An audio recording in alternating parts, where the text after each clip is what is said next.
present in cephalic presentation at 28 weeks of gestation. So that's the first thing.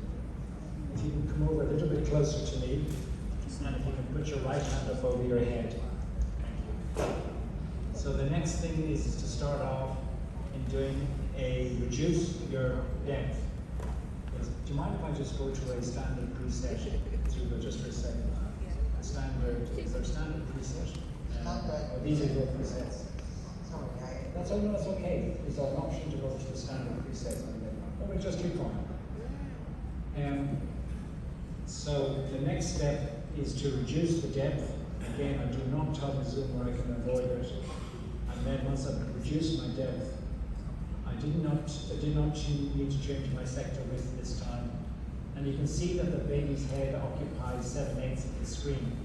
That's a general principle straight away in imaging. And I'm going to be much quicker now in the interest of time in doing the section analysis. So we'll start off by looking at the midline falx, looking at the sulcations of the midline falx. See two sulcations of the midline falx. You can see slight asymmetry between the right and left cerebral hemisphere, which I'll come back to. I then come down to measurement of the lateral ventricles. I see the cava septum pellucidum, which looks unusual in shape. I can see the lateral ventricle, which also appears slightly unusual in shape. Then come down to the biparietal diameter, bring the CSP into view, appreciate the CSP is unusual in shape. I need to get the cerebellum out of view. And then I come down to looking at the cerebellum. Again, I come down to the posterior cranial fossa, and then I see my CSP and I see my cerebellum.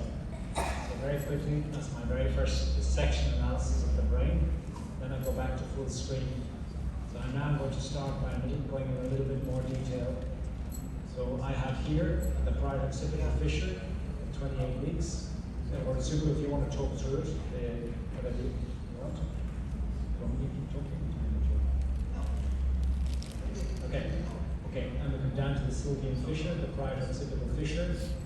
And I can see that there's operculization, temporal operculization, and anterior with operculization is normal. So this is, for 28 weeks, this is correct, appropriate operculization, the pre-sulcus here. So that's normal. And Simon, the doctor who is taking care of her has a suspicion of the thing or hypoplastic. Okay, and I think the reason that they suspected that was because the CSP ratio was abnormal. So this is the point that I was making earlier on, that the CSP is wider than it is from the AP measurement. Yeah, or it's close to it. So if you look at that, instead of this being a longitudinal box, it's side by side, it's wide.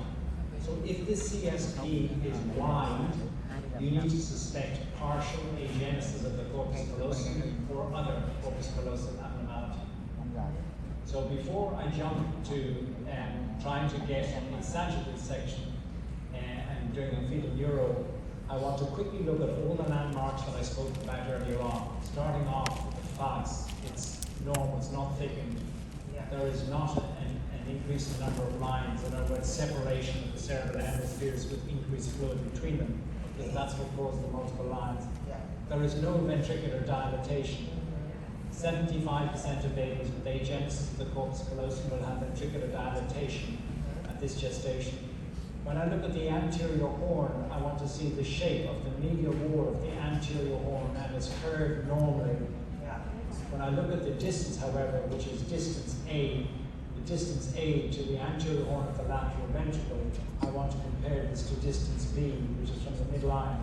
And they are pretty similar.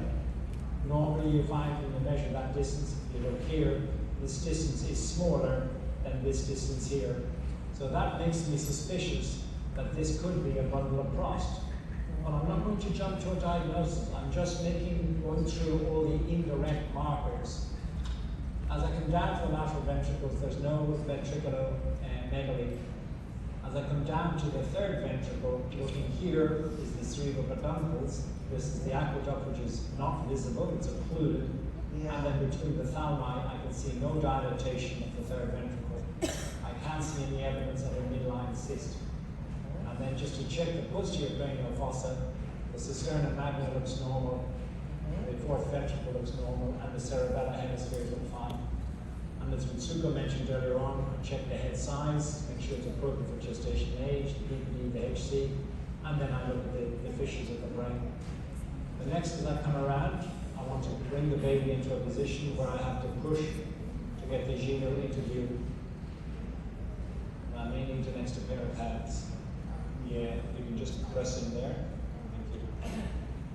So now I've got to try, I have a feeling I'm going to be handing over to Mitsuko very quickly to do a transvaginal assessment. But I'm just going to try and just see if I can get it. But the baby's face is here. It's pointing upwards, so face, the orbits are up here.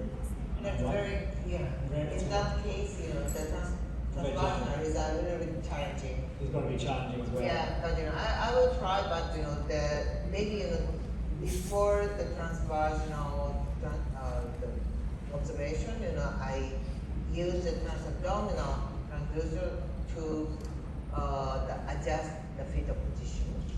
The other option is to try and come through the posterior fontanelle if I cannot get the anterior fontanelle. So I'll just try that. So again, the same principle I was talking about, the sandwich, is to try and catch the point.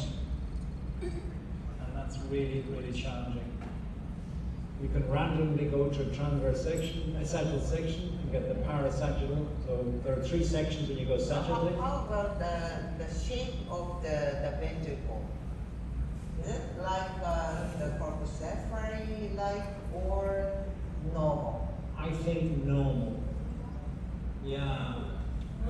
Well, I think if I look at the medial wall, I can see the curvature of the medial wall. Let me just go back and let's address it together.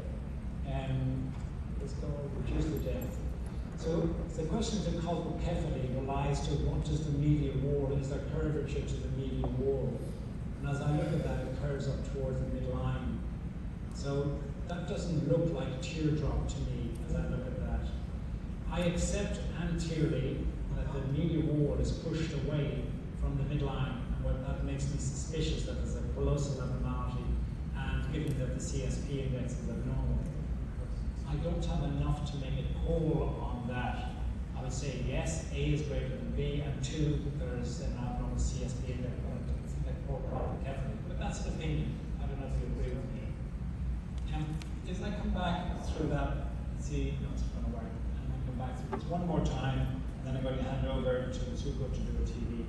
So that's going to push the baby up.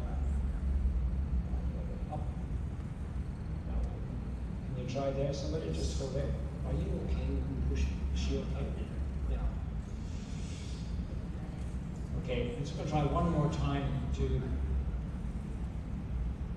We go to TV. But just a moment, you know, Yeah, you jump on. Can I have a look at the fetal position because Yeah. okay, so this is okay. So maybe you know that we can go to the TV. TV.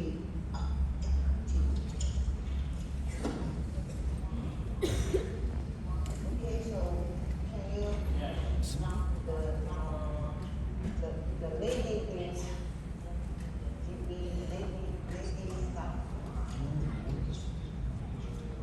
Maybe no, because you know she needs to come out. So the lady